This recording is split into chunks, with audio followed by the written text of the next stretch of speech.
Good morning. We're continuing the class that we began this week. At the beginning of the week, we learned a sicha from the a speech, if you will, an essay, a speech transformed into an essay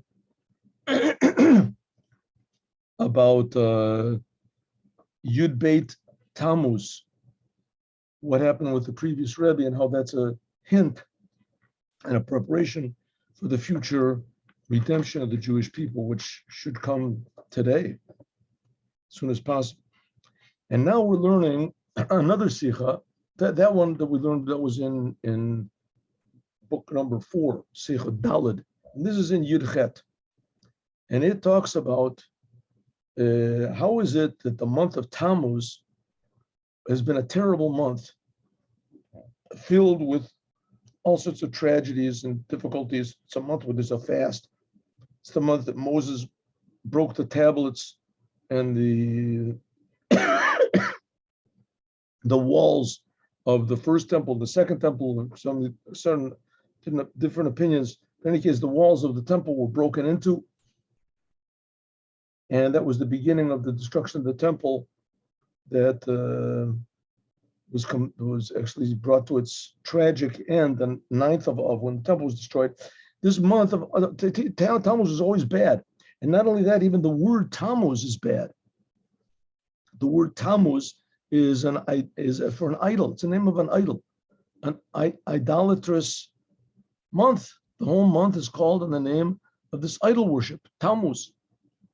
So the Rebbe said, well, the fact of the matter is that that's the way it's been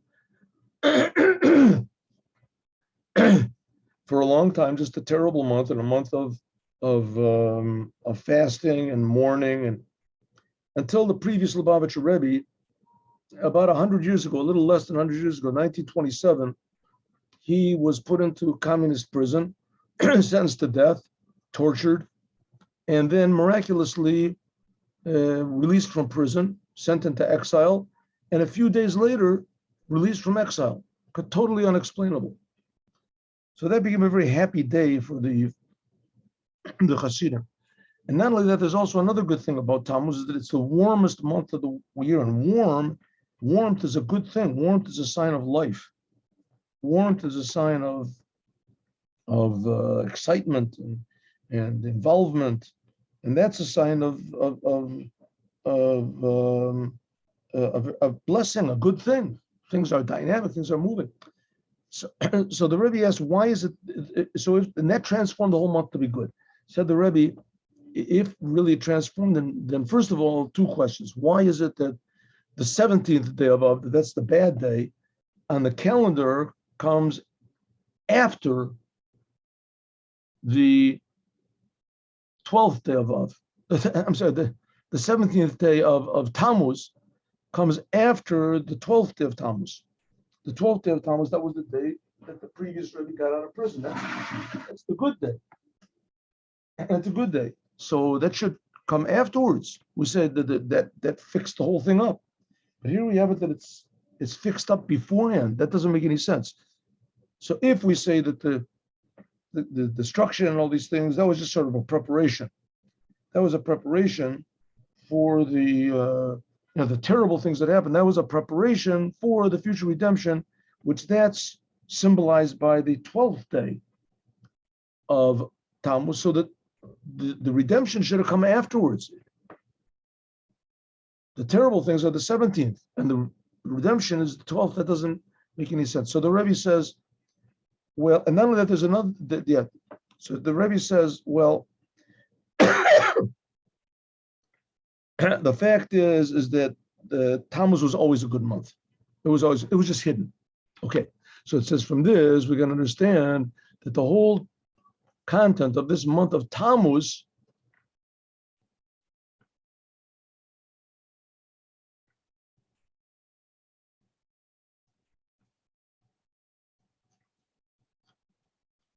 which we said Tammuz, that is a sign for the future redemption. There's two elements in here. Number one, there is Tammuz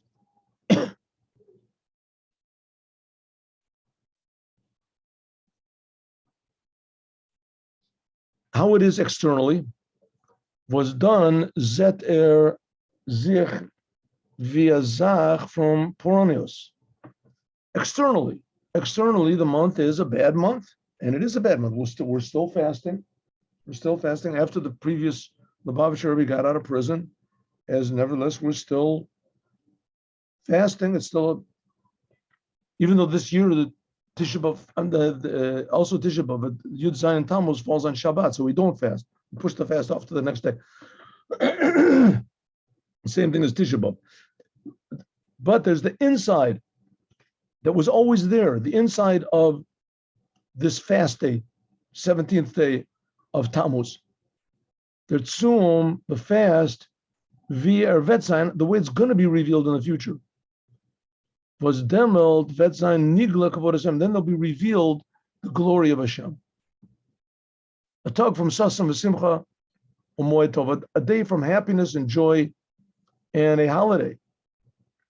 It's almost like a troublesome child, right? You have a troublesome child. He does all these bad things. He wrecks things up. And then one day when he's, 15 years old or 20 years old or 30 years old, suddenly it's revealed he's like a big genius, and he invents something that transforms air into water and finds the cure for all diseases or something. He was a terrible kid in the beginning, but really inside of him was this potential was always there. That, by the way, is one reason, perhaps the reason, against abortion. We don't know what's inside of everybody, and we don't know how to appreciate good. It could be there's a type of good inside of people so the person won't be a millionaire, but he'll be able to bring blessing into the world, or to his city, or to his street, or to his house, or to himself. We don't know what is concealed inside of people. Nevertheless, that's the whole idea. The inside of this holiday was always there. The inside of this fast day, the tragedies that happened, it's already there, because all of these punishments that God gave, inside, this is just an expression from how much God loves us, which therefore it's like a great king, powerful king that personally washes the filth off of his son. He doesn't want his servants to do it because he loves his son so much, but his son is screaming and crying, that hurts. But because he loves his son so much, so he personally washes. Like there's the sentence that says, Rachatz Hashem es tzoas benos Tzion, that God himself washes off the filth of the Jewish people, the sentence in Isaiah. Yesh Lomar, we can also say, as das is oich merumas. This is also hinted in how it goes in the year. How it goes in the year. There's this thing called Atbash. Atbash. It's a sign of what day is the holidays found out. The same day that Passover, Aleph, is the first month of the year. That's Nisan. The same day that Passover, which is in the first month of the year, falls out. That's the same day that Tisha B'av falls out. So it says, "Was das is doch geworn." This is the great, the wise men of Israel. They realize this or set it up this way. As Tisha B'av, the Tisha B'av, and similarly the 17th day of Av, which always falls on the same day. It's 3 weeks exactly. Was is the Hatchala from the Chorban. This is the beginning of the 17th, is the beginning of the destruction of the temple. The Tisha B'av is the beginning from the destruction, right? It always comes on the same day as Passover. What does that mean? Passover is the day when the Jewish people were freed. In other words, this is hinting at that internally, both of them are the same topic, namely showing God's kindness. Passover is God's tremendous, indescribable kindness, that he took all the Jews, millions of them, out from an impossible state of imprisonment and slavery. Just total kindness. There's no other nation or religion that even made up such a story. And that's the basis of Judaism. That shows the incredible love of God. Well, it always falls on the same day as the destruction of the temple, which is a terrible day. That's the worst day. It says it's the worst day externally, but internally it's the same thing, love. Adarab, exactly the opposite. In them din, in this law, is malubash panimis ava. This is the inner, in the din, in this severity of God, this shows the inside love of God, the deep love of God. Zivert niskalamir, will be revealed in an inyan from Epach. It's revealed in a way that seems to be the opposite of love. Gvurus, severities. Al derech v'ya'av, like a child, was a bestrof, like a child, like a father who punishes his child, is and therefore was erhat gitan azach, which he did a thing which is he shouldn't have done. Is doch the starkheit from the ab, the the severity of the father. This is just a result of his tremendous love of the father. That's the way it should be anyway. Which therefore hatanaga bilti ritzui from the son. Therefore, because the son didn't act properly, is zun a zoifel imdar numer. It affected the father so much. Bizer tut pulas until he does the opposite. In other words, if his next door neighbor's son did the same thing, he saw him acting bad, he wouldn't go and punish his next door neighbor's son. And not only just because it's against the law. Now it's against the law for even a father to punish his son. Because it doesn't matter to him so much when he sees his son doing something wrong, so it hurts him. And he realizes the only way that he can tell his son not to stop. He's already told his son that he has to take drastic measures. But inside, it's really love. And it just comes out in what seems to be opposite. Same thing with God. Therefore, we can see in Chasidut Chabad, it explains, Wasla'ati love in the future, Tisha B'Av will be a holiday. And Adarab, it'll see even a greater holiday from all the holidays that are now. And the Lechiora, that at first glance, Em Mistaka, as nach dem Vi, as vet sein, Geboit HaBis as after the third temple will be built, that showing nitzain kind, there will be not any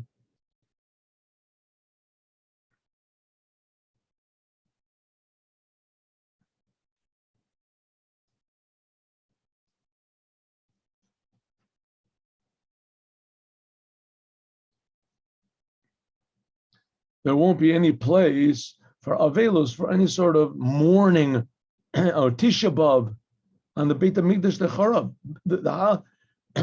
If when the third temple is built, then what are we going to do on Tisha B'Av? Tisha B'Av is the holiday we're supposed to commemorate the destruction of the temple. It says exactly the opposite. Then it'll reveal. It's not just that it'll wipe out Tisha B'Av.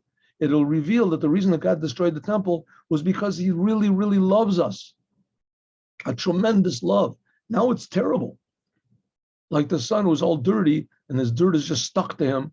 Right, his father has to wash him off. So it seems he's terrible. It seems his father hates him. But afterwards, right, the son realizes that, wow, it was a really good thing. I was really in bad shape. Thank you, Dad. It shows that you really love me. You didn't give up on me.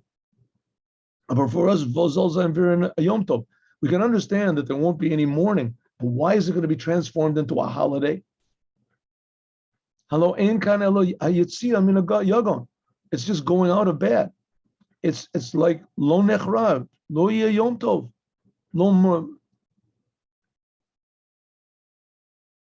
yom mar, a bitter day. So what do we say? In the future, the third temple is going to be built, so we won't have any reason to mourn because we'll have the third temple. Good, so there won't be reason. Why will it be transformed to a holiday? What's it going to be transformed to a holiday? After all, we suffered for a long time. We should just forget that day, forget Tisha B'Av, and totally forget it. What does it mean it's going to be a holiday? Says the Rebbe, I'll tell you why.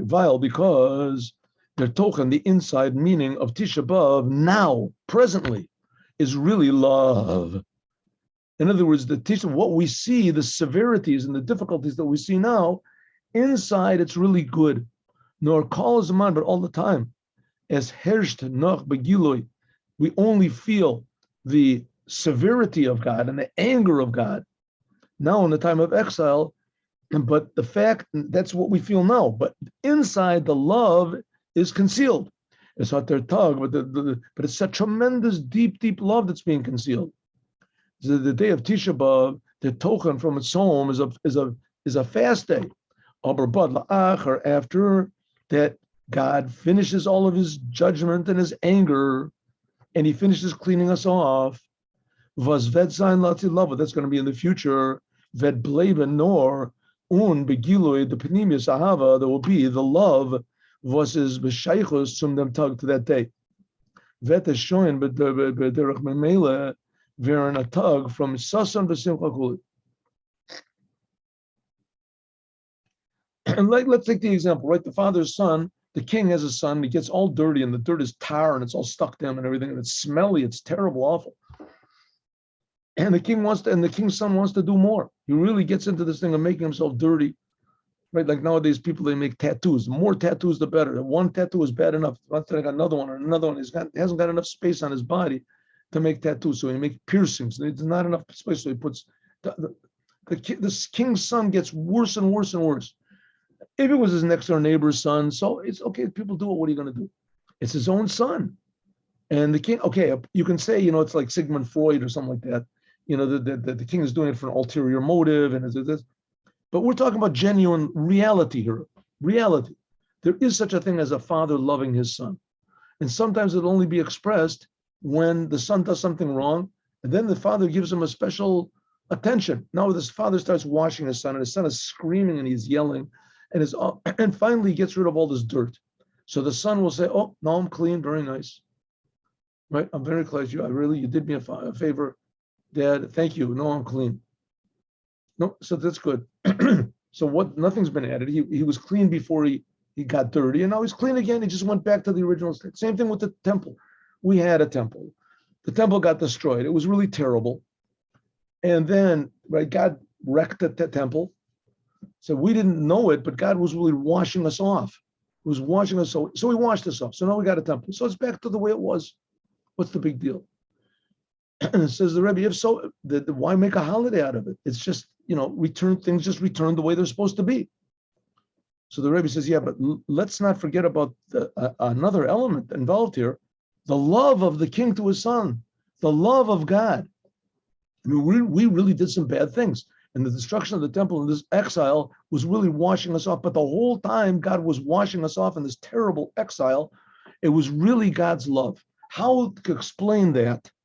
I don't know. I mean, when he washes his son off, so it doesn't, here we're talking about there was Holocaust, there was expulsions, and there was terrible things that happened. How that is going to be explained as a sign of God's love, only Moshiach is going to explain that, but nevertheless he will. And it's going to be an amazing answer. If it answers all this pain, it's going to make sense out of it. That's good. That's an amazing answer that's going to be. How it's going to be, I have absolutely no idea. But it's going to be something fantastic.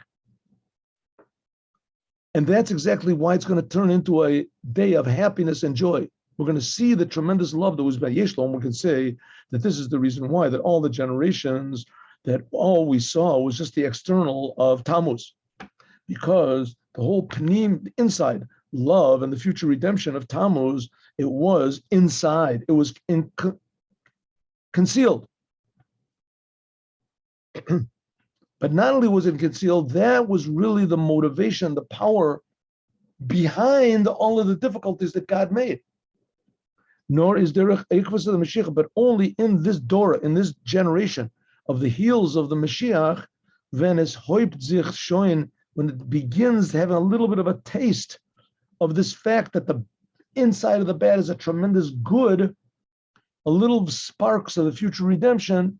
So it comes, now we can start to taste the fact that we can feel the inner reality of this fast, of the destruction of the temple and the mourning. And we really can start to feel that it's really the highest thing. How are we starting to feel now? What's going on now? The previous Rebbe getting out of prison. And this was there all the time. That's why we say that the 12th in the calendar, the 12th precedes the 17th, the day of the fast, the 17th. The Rebbe, therefore, the Eibishter gemacht, God made as a preparation to the Bein HaMetzorim, to these 3 terrible weeks that we're in, the miracle of the 12th and the 13th of Tammuz, when the previous Rebbe miraculously got out of communist prison. Ubefrat, and especially as in their Geula, in the future redemption, haben sich ausgedrückt, the Tzvei Ketzavos was expressed in the previous Rebbe's redemption from communist prison. You could see there these 2 opposites. VS moves freer, like we said, there has to be in, okay, like we said before, first of all, there was the severity. Or because we said that the best type of light comes from the darkness. the Rebbe was imprisoned, he was beaten, he was sentenced to death. They tortured him. Nobody knew what was going to happen. But after this judgment was made,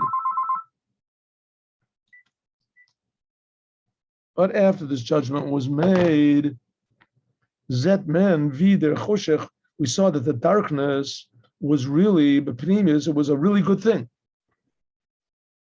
We see a better type of light. According to what the Rebbe said, that if the previous Lubavitcher Rebbe would not have gone through this and been in prison and defied communism with something more real and true and powerful than communism, namely Judaism, that the Iron Curtain would not have fallen. Who knows what it would have been? The previous Rebbe, he put the first crack in communism.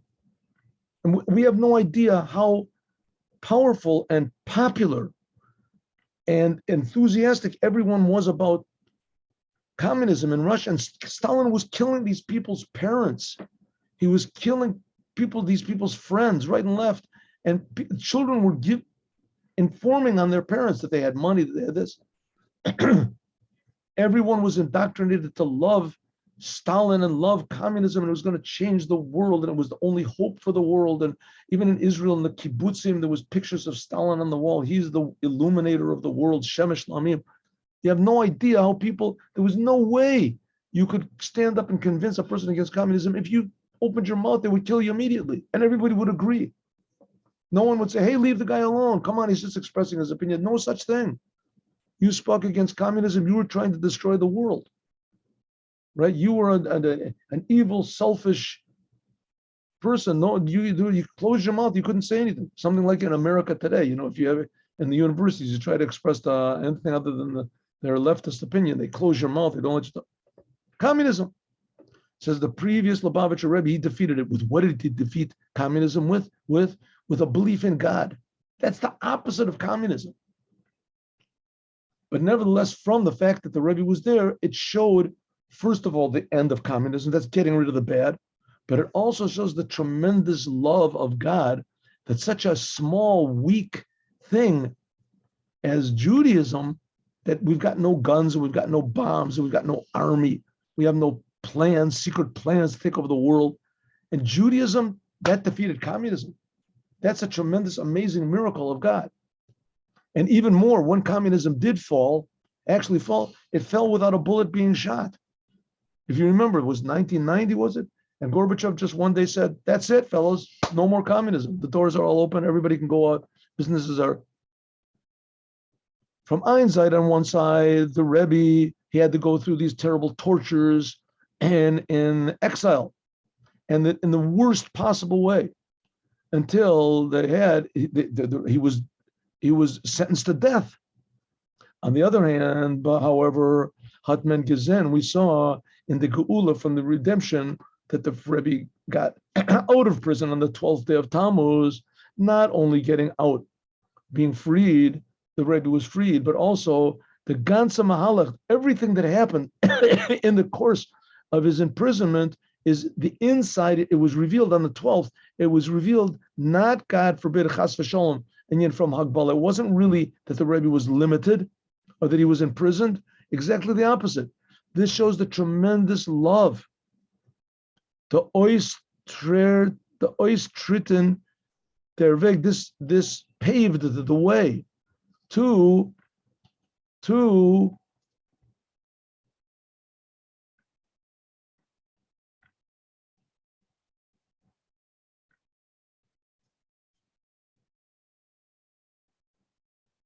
Verbreten, widening the whole idea of spreading out Torah and spreading out Judaism, or going on in a totally different way. Call Kitzvei Tevel. There's another thing over here is that there were a lot of Jews in Russia. The Rebbe once said, even today, that there could be more Jews in Russia today than in all the world together. Because the Jews suffered terribly in Russia all the time, constantly. It was never good. And these Jews, they were just lost. It was like 70 years that there was no Jewish education, there was no circumcisions, there was no, how many people could the Rebbe have an effect on? And Judaism in America was very insular. And all these other places, the other Jewish groups, they just wanted to survive. They tried to keep out outside influences as much as possible, which is a good thing. But the idea to go out and spread out Judaism and to wake up Jews that they don't even know that they're Jews, until that was begun as soon as the previous Rebbe got out of prison. That's the idea of bringing Mashiach. That's why the Rebbe always said that the previous Rebbe is the Mashiach. Ubalashon, like the rabbis say, which the Rebbe Rashab, he used this, benogea to the when the first Rebbe of Chabad was in prison, it said Azayat, the olive, Hazeh, this olive, Keshet Kochimoto, when you crush it, only when you crush it, who motzi shimno, then it takes out the oil. The Katisha is a shlav in their Seder from Motzi Shemen. Olive oil is a very wonderful thing. It's also very healthy and it's very good. It's used in the Holy Temple. Who would dream that olive oil, it gives flavor to food? Who would dream that olive oil is inside of olives? Olives, you ever try to eat an olive? An olive is very bitter. Olives, before they're processed, you can't eat an olive. It's very bitter, unless there's some type of olives I don't know about. It's very bitter. Somehow or other, it was revealed that olives contain inside of themselves oil, and that if you crush these olives, that oil comes out. So it's the same thing with the Jews. Once they're squeezed, as it brings out the oil. Nachmer, even more, the Geula, the redemption from the 12th day of Tammuz, had transformed one of the exile days itself. From Yud Beis Tammuz is a tug from Sasim V'Simcha. Right? The Rebbe was actually only freed on the 13th. So the 12th of Tammuz he was actually in prison. He was in exile. And this transformed it into a big holiday.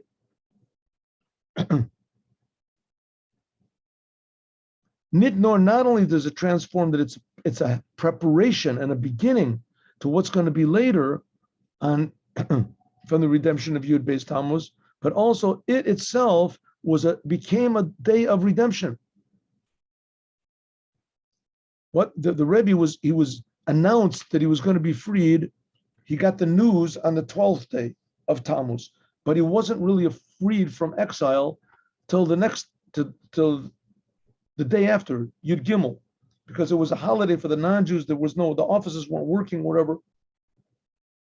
So in other words, he was still in exile on the 12th. Only on the 13th did he get his paper. So it comes out that the 12th day was in exile, and we celebrate it. Celebrate the redemption. So it'll be transferred. Also, there's another thing. There's also, even more so, the third day of Tammuz. The third day of Tammuz, that was the day that the Rebbe was released from prison and sent to exile. In prison, death was dancing in front of him every moment. They could kill him they were killed. That was just a factory for killing people in the prison. And they decided that they were going to send the Rebbe. So that was the third day of Tammuz, which the Rebbe is freed from the prison. And he was sent to 3 years in exile. We could also see that this was also another step in, right? Everybody thought this was just another step in his imprisonment, that he was sent into exile. Was his gevuz, in certain ways, it was even worse than death. But in exile was terrible. I heard things that happened, how cold it was out. Biz as done hat men nit gewusst. The Hasidim, they didn't know if this was the right. The Rebbe was taken into prison like on the 15th day of Sivan, and like a little more than 2 weeks later, he was released from prison and he was sent to exile. But nobody knew what that meant. People thought that maybe it means that they're just sending the Rebbe to a faraway place to torture him, because the prison where he was in the middle of Leningrad, where everybody was. It was at least close to civilization. So the Rebbe was sent on the 3rd day. So the Hasidim thought maybe this is even worse. Other but nachaveg to Potter Veren to them lachats from chutzlotz. Maybe they thought this was some sort of a way that they could redeem themselves from the influences that the world opinion. They didn't know. When the Rebbe was released on the 12th day of Tammuz and the 13th day of Tammuz, this revealed that the 3rd day of Tammuz, Gimel Tammuz, was really just another step in the redemption. It was a day of salvation. So it's the same exact thing now. Every day that we're in is another step toward the future redemption. The redemption was there before. Now we can also understand the whole thing of the two opposites of Tammuz. In the course of all the previous generations, when Tammuz was angehert, like a day which is externally was a day that was very bad, fasting and punishments.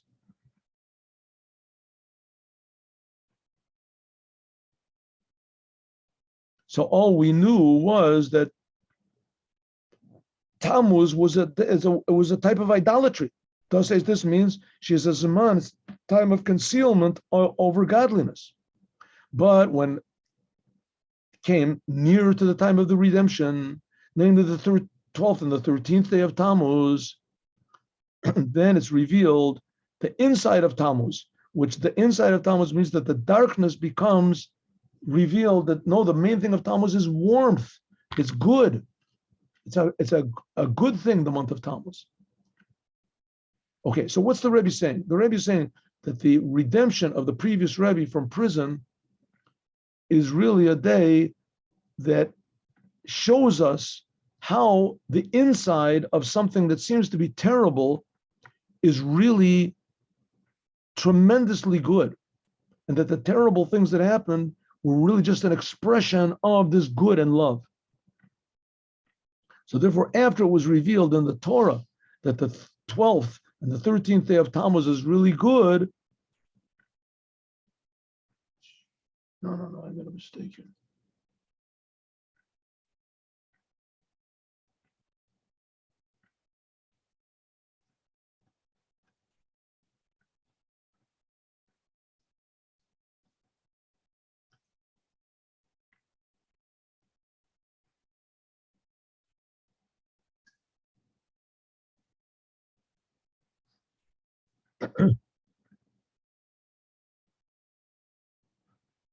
Then we see that the month of Tammuz is really the hottest month of the year, because it's revealing what it says, Shemesh Avaya, that the sun in the illuminator,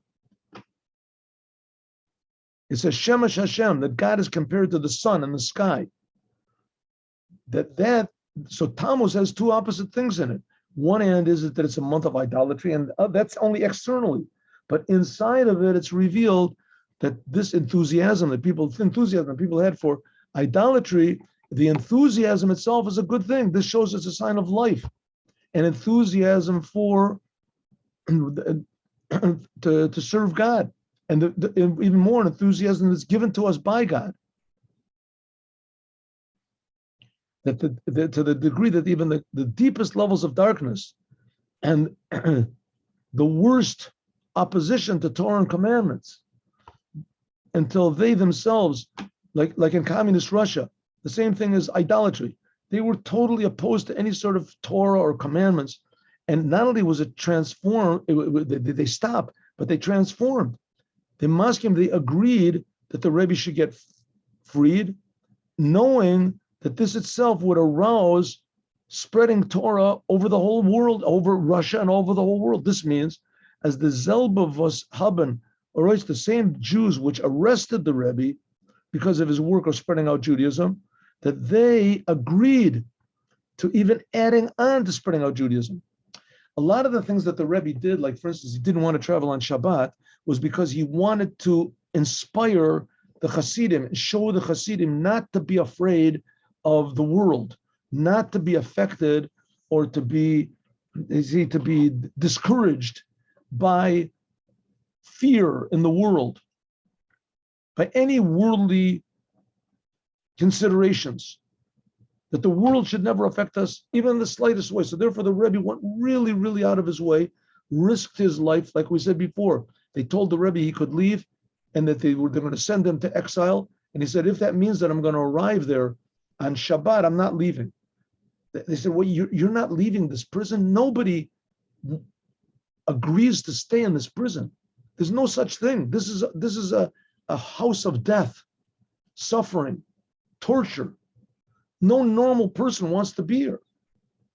Why do you want to stay here? He says, because I'm going to show that you cannot affect in any way, and you can't scare me, that in any way that I'm not going to honor the Shabbat. And even though it's permissible for me to defile the Shabbat, I'm not going to do it. I want everybody to know. So that's what happened. They knew that everything he was doing was an inspiration to all of his Hasidim all over Russia.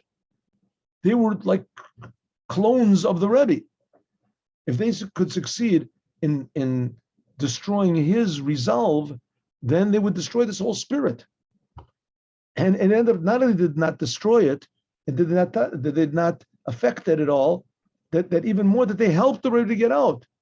This is a teaching to all of his pupils, that it's a good thing to do. One of the simple teachings that we can have from this is that we can learn from this whole story.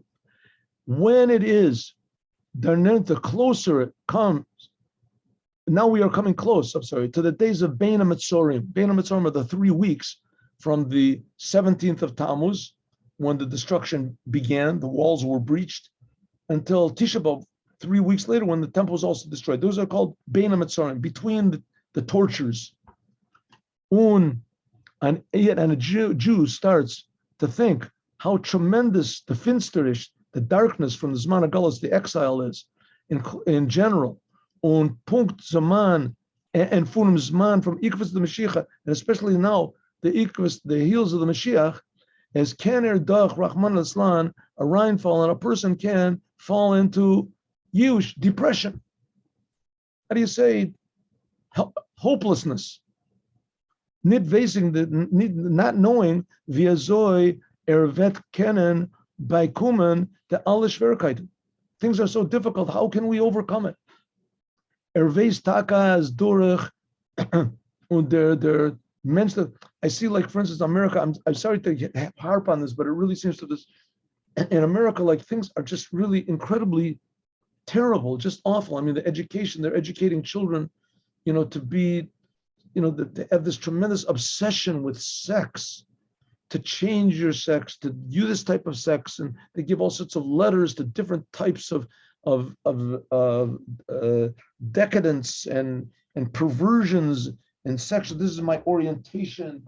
My orientation made this, right? They make operations to change the sex, and there's this sex and sex and sex and sex, and children, they're supposed to be this type of sex and that type of sex and this type of uprism. It's just totally insane. And behind a lot of this is Jews. A lot of it is Jews behind all this.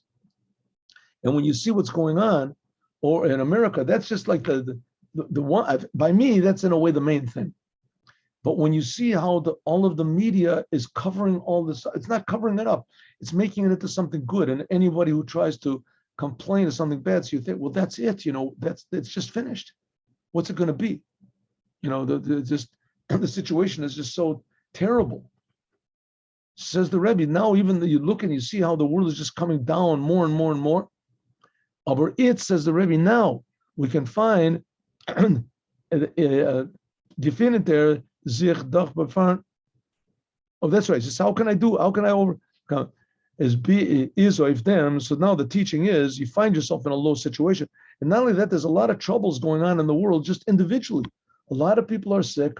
A lot of people, I mean, not to go into all these tragedies. You think, what are you talking about? Moshiach is coming. Well, things are just getting worse and worse. It says we can learn from this as we can be encouraged. Not only that, even more, that specifically now, the deeper that the darkness is, that we're in what's called the heels of the Moshiach, is more the redemption of the inside. Now, when we have the inside of the Torah, this will redeem the Chassidut. This will redeem and reveal and advertise the real inside meaning of everything in the world. That's what Chassidut is, revealing the inside, Pnimiyut the Torah, the inside of what reality really is. As in Zay is their Tokef Ahava, really this is the tremendous love of God to the Jews. A type of love we've never seen before. When Al Tzakdama, and this is a preparation to the day of a preparation for this, is what happened on Yud Gimel, Yud Beis and Yud Gimel Tammuz, which this is an indication, this is a sign, as men canim dem zman galus guva, that in the time of exile itself, we can bring a tremendous inner realization and revelation in a revealed way of victory and God's love for us, in a way that it'll negate all the opposite things and the bad things. When das is ma'ora, this arouses mechazek yidden, to strengthen the Jews, that they should look only at the inside of everything of the exile, and how much more so that it will not have an effect on I just say, it won't lessen our spreading out and arup gefallenkeit. No, I'm sorry. I made a mistake. Bitterkeit. It will not certainly the bitterness and the depression won't have any effect on us. True, we're in exile, yes, but the exile won't affect us. Why? Because we understand that really on the inside, it's really tremendous something good. And not only that, really the outside is also something good. As the saying goes, that God doesn't always give us what we want, but he gives us what we need. In other words, we really need to come to our senses. And sometimes the only thing that'll do it is defying the world. Ermuz hitin aladini avelos. It's true when a person, for instance, passes away. No, I'm sorry. In the 3 weeks. So don't think, hey, 1 second, hey, the Rebbe just finished saying that these weeks are really good, so maybe we don't have to fast. Maybe, says the Rebbe, no, maybe we can just listen to music and dance around and be happy. Says no. You have to keep all the laws of mourning in these 3 weeks, like it's demanded according to the Shulchan Aruch, and all the details. But you can find ways according to the Torah to make happiness in these days. For instance, by means of making a Masechet every day to finish a tractate of the Talmud, which that becomes like a holiday. Also, in that day, you can make a completion of the Talmud of one tractate, which then you can make a sort of a holiday, a meal, festive meal. You can eat a meal of meat and etc. And even in the 9 days, it's a custom not to eat meat. There's some Hasidim, we don't do it in Chabad, but there's some Hasidim, and it's according to the 100% okay, that every day they finish a tractate. Someone finishes a tractate of the Talmud, and because of that, they make a meal with meat, to eat meat. Not that they love meat so much that they suffer, they don't have any meat, but they want to show that the exile that we're in, it can be done away with by Torah. Utter, but be is it that we can eat a meal, right? Utter, but b'chalal in general, kachan zich nor mer in more in learning Torah, and also to have a happy heart. Ubefrat and them limud from Malachas Beis and Bechira. We should learn the laws of the Holy Temple. By the building of the Holy Temple, learning that, which that's what we'll do, God willing, in the afternoon, is by means of this, by learning the laws of the Holy Temple, what it was the second temple, the first temple, of the tabernacle, how by means of this, why we learn the shape of the holy temple. As it says that if you learn these laws it's in the Midrash, by learning the laws of the temple, I'll treat it as though that you are working and building the temple, which this, if you act in a way which that conduct, if we conduct ourselves with a positive attitude and trying to find happiness and do happy things as much as possible, according to the Shulchan Aruch, like I said before, this brings to revelation the inside from the Bein HaMetzorim, the inside of these terrible days, that it will be in the future, as Yavchu, these days will be transformed into Sasan v'Simcha l'Moedim Tovim. The days will actually be happy days, days of rejoicing, days of feasting, and not of fasting. That will it'll somehow or other be explained, and we will realize that all of the tortures that have been in all these generations were really just wonderful things. How this is going to be, like I said, I have no idea, but it'll be something so intensely good, and it's there right now. Okay, now let's do the Yom Yom for today.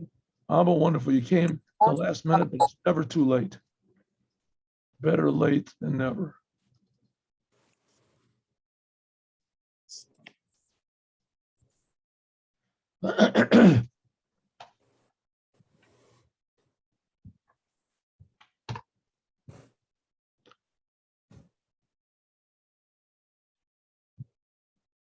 Hayom Yom, the Baal Shem Tov's love of other Jews was beyond any imagination, beyond any estimation. You can't measure it. Immeasurable. Oh, in Lashar, beyond imagine.